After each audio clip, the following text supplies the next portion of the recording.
बरज के नंद लाला हो हो राधा जी के सांवरिया।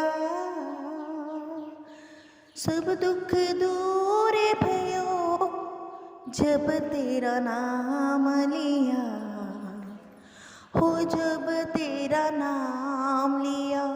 हरे कृष्णा कृष्णा कृष्णा हरे कृष्णा। बरज के नंद लाला हो राधा जी के सांवरिया। सब दुख दूर भयो जब तेरो नाम लिया, कि जब तेरो नाम लिया। राधे राधे दोस्तों, भक्ति सागर सोनिका चैनल में आप सबका स्वागत है, जिसमें आज हम आपके लिए लेकर आए हैं मोहिनी एकादशी व्रत कथा। तो आइए कथा आरंभ करते हैं। बोल श्री कृष्ण भगवान की जय, राधा रानी की जय, एकादशी माता की जय। ओम नमो श्री गणपते नमः। धर्मराज युधिष्ठिर बोले कि हे कृष्ण जी, वैशाख मास की शुक्ल पक्ष की एकादशी का क्या नाम है तथा उसकी क्या विधि है प्रभु, सो हमें विस्तार पूर्वक कहिए। श्री कृष्ण भगवान बोले, हे धर्मनंदन, मैं आपसे एक पुरातन कथा कहता हूँ, जिसको महर्षि वशिष्ठ जी ने श्री रामचंद्र जी से कहा था। श्री रामचंद्र जी बोले, हे गुरुदेव, आप मुझे कोई ऐसा व्रत कहिए जिससे समस्त पाप और दुख नष्ट हो जावे। मैंने जनक नंदिनी सीता जी को वियोग में बहुत दुख भोगे हैं, अतः अब आप कोई व्रत बतलाइए। महर्षि वशिष्ठ जी बोले, हे राम, आपने बहुत सुंदर प्रश्न किया है। आपकी बुद्धि अत्यंत शुद्ध और पवित्र है। आपके नाम के स्मरण मात्र से मनुष्य पवित्र हो जाता है, इसीलिए आपका यह प्रश्न लोकहित में अवश्य आएगा। वैशाख मास की शुक्ल पक्ष में जो एकादशी होती है उसका नाम मोहिनी एकादशी है। इस एकादशी का व्रत करने से मनुष्य के समस्त पाप दुख नष्ट हो जाते हैं। इसके व्रत के प्रभाव से मनुष्य मोह जाल से छूट जाता है।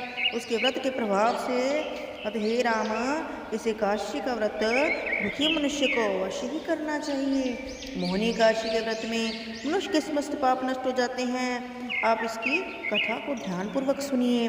सरस्वती नदी के किनारे एक भद्रावती नाम की नगरी बसी। उस नगरी में सोमवंशीय घृतमान नाम का एक राजा राज्य करता था। उसी नगरी में एक धन धान्य से पूर्ण पुण्यवान एक वैश्य रहता था। उसका नाम धनपाल था। वह अत्यंत धर्मात्मा तथा विष्णु भक्त था। उसने नगर में अनेकों भोजनालय, प्याऊ, कुआं, तालाब, धर्मशाला आदि बनवाए। उसने सड़कों के किनारे आम, जामुन, नीम आदि के वृक्ष लगवाए। उस वैश्य के 5 पुत्र थे। उसका सबसे बड़ा पुत्र अत्यंत पापी था। वह वैश्यों और गुंडों की संगति करता था। वह अपने समय जुआ खेलने में व्यस्त व्यतीत करता, दूसरों की स्त्रियों के साथ भोग विलास करता था। वह महान नीच था और देवता पितर आदि को नहीं मानता था। वह अपने पिता के धन को बुरे कार्यों में खर्च किया करता था। वह मधुपान तथा मांस का भक्षण किया करता था। इस पर उसके पिता, भाइयों तथा कुटुंबियों ने उसे घर से निकाल दिया। उसकी निंदा करने लगे।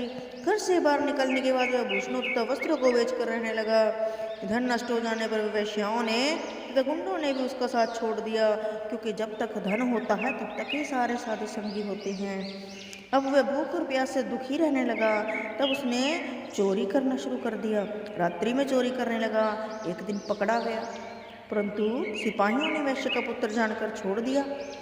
वह दूसरी बार भी फिर पकड़ा गया। राजा ने उसे कारागार में बंद कर दिया। कारागार में राजा ने उसको बहुत दुख दिए, उसे नगर छोड़ने के कहा। अंत में वह दुखी होकर उस नगर को छोड़कर जंगल में पशु पक्षियों को मार मार कर खाने लगा। फिर बहेलिया बन गया और धनुष्मान से पशु पक्षियों को मार मार कर खाने लगा। एक दिन में पापी भूख और प्यास से व्याकुल होकर खाने की चीज में निकल पड़ा। जब खाने की खोज में निकला और कौटन्य ऋषि के आश्रम पर जा पहुंचा। इसमें वैशाख का महीना था।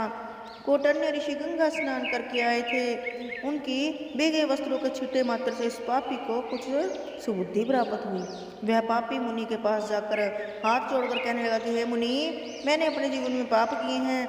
आप उन पापों से छूटने का कोई साधारण और बिना धन का उपाय बताइए। तब ऋषि बोले, कि तू ध्यान देकर सुन। तू वैशाख मास के शुक्ल पक्ष की काशी का व्रत कर। इस काशी का नाम मोहिनी काशी है। इसके करने से तेरे समस्त पाप नष्ट हो जाएंगे। मुनि के वचनों को सुनकर वह बहुत प्रसन्न हुआ और मुनि की बतलाई हुई विधि के अनुसार उसने मोहिनी काशी का व्रत किया। हे राम जी, उस व्रत के प्रभाव से उसके समस्त पाप नष्ट हो गए और अंत में गरुड़ पर बैठे विष्णु लोक को गया। इस व्रत से मोह आदि भी नष्ट हो जाते हैं। संसार में इस व्रत को अन्य कोई श्रेष्ठ व्रत नहीं है।